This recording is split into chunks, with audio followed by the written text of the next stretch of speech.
Hello everyone and welcome back to another video. In this video we'll be showcasing this hostile mob farm, and this is so special because it has an increased quantity of witches spawning and it produces slimes. So those are some pretty important drops covered right there, and it's all under one farm. To build it, it needs to be centered on a witch hut because I wanted it to have an increased quantity of witches spawning, which of course means redstone, gunpowder, glowstone, and all of that good stuff. So I just built a 2 million block perimeter around mine. You can alternatively light up the caves that is in this spawning distance, or your loading distance more like, so that you don't load any of the chunks that we don't want mobs to spawn in. So this is just a flushing mob farm, so it's very simple. The mobs spawn on these platforms, they get flushed off by the water, they fall over here.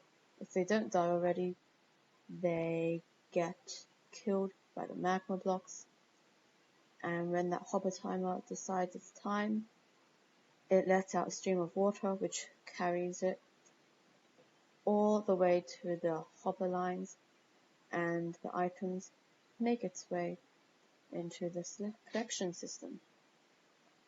So the drops that you're getting are bones, rotten flesh, gunpowder, string, arrows, slime balls, glass bottles, sticks, sugar, glowstone dust, redstone dust, spider eyes, raw chicken, feathers, and a very small quantity of ender pearls.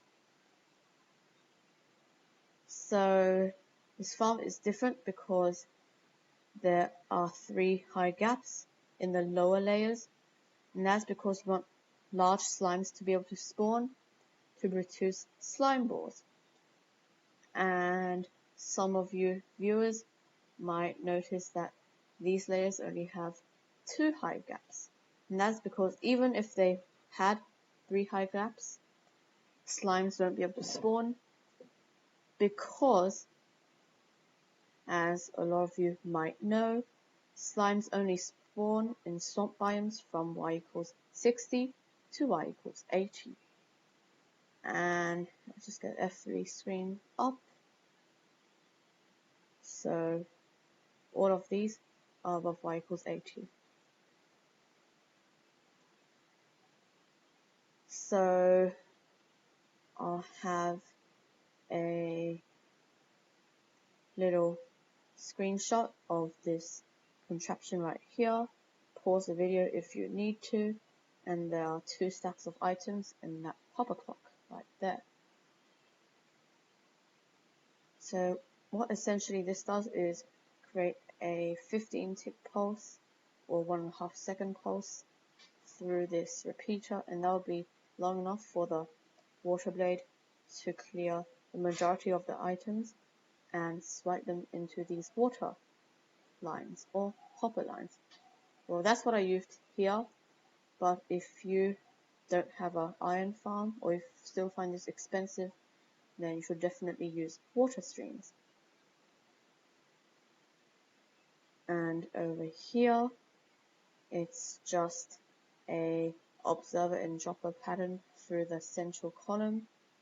So over here, we have a pretty long redstone clock and large redstone clock, and it has a very long delay, so every now and then this repeater gets powered and there's an observer below that, and that observer will power that dropper by quasi connectivity, and that dropper will power this observer, which will power that dropper, and it will keep on going down.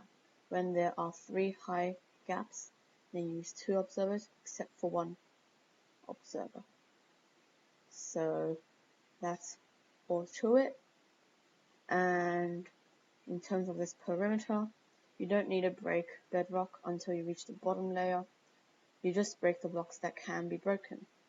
Because I'm in creative and I used commands, and people who do perimeters in survival will probably use TNT bombing machines.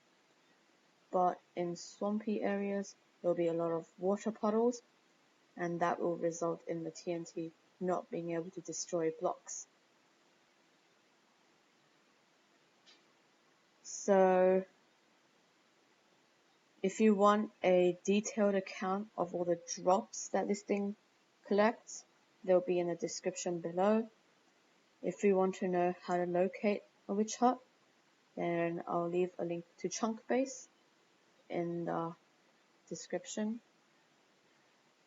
Other than that, I think I covered all of the important points in this video. So I'll see you next time.